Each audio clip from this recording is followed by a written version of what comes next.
This week we're focusing on mental health. It's Children's Mental Health Week. But before we do that, those of you who have ever been on an aeroplane will remember that part of the safety announcement tells us that if the cabin pressure drops, then before putting the mask on your loved ones, the people nearest to you who need help, put the mask on yourself. So whilst this week is Children's Mental Health Week, colleagues, we've got to think about ourselves. We've got to be aware of our own mental health as well. Equally important to the children that we're teaching. So if perhaps you've drifted off in an assembly thinking, no, this comment is for the young people in the room, not for me, then don't do that. Wake up! It's for you as well. So what are we going to talk about this week? Well, it's Mindfulness Monday. What's mindfulness? Mindfulness is simply just being aware of the moment that you are in.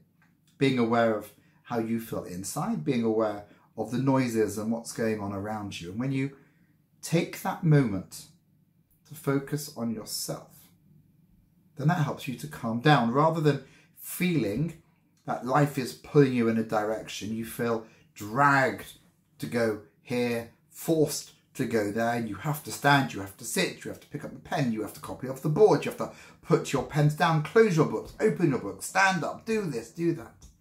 When that's happening to you, you don't have time to notice what's going on around you because of all the pressures you feel that are being exerted on you. So mindfulness reminds us just to pause. And when you've paused, think about what can you hear? What are the sounds around you? Are there birds tweeting outside the classroom? Are there children playing in the playground below? Is the corridor quiet or noisy? Are the people you are sitting with, are they sitting peacefully? Or are they agitated and making a noise? And maybe that noise is irritating you.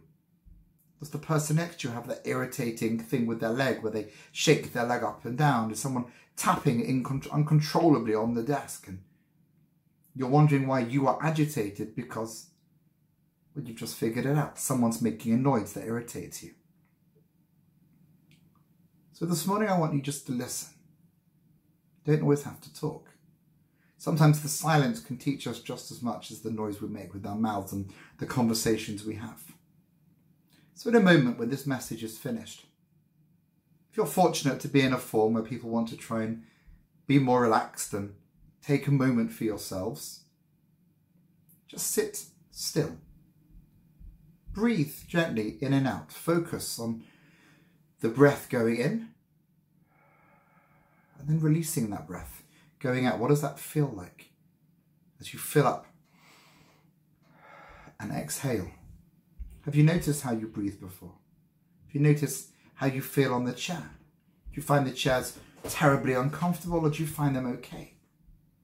How do your feet feel in your shoes? Have you tied your laces too tightly? Are your feet okay? Are you feeling agitated in your uniform as if it's strangling you and the clothes irritate you, or do you feel at peace? All these little details that perhaps you don't often get a chance to think about can have a major impact on your day. So be kind to yourselves this morning. Take a moment to focus on yourself because you cannot be a student, you cannot be someone's son or daughter, you cannot be a child at home, you cannot be a student in school, you cannot be a friend, you can't even be a teacher if you are not really in touch with yourself. If you don't know how you feel, then you're a liability to those around you and you can't possibly accomplish what it is you want to achieve. So this morning's message is love yourself. You can love your neighbour tomorrow, but today love yourself. Be kind to yourself. Be mindful of how you're feeling, what's going on around you and inside of you. And then hopefully, when you're at peace, you'll be able to be a success and achieve all those dreams you have for yourself. Have a good day.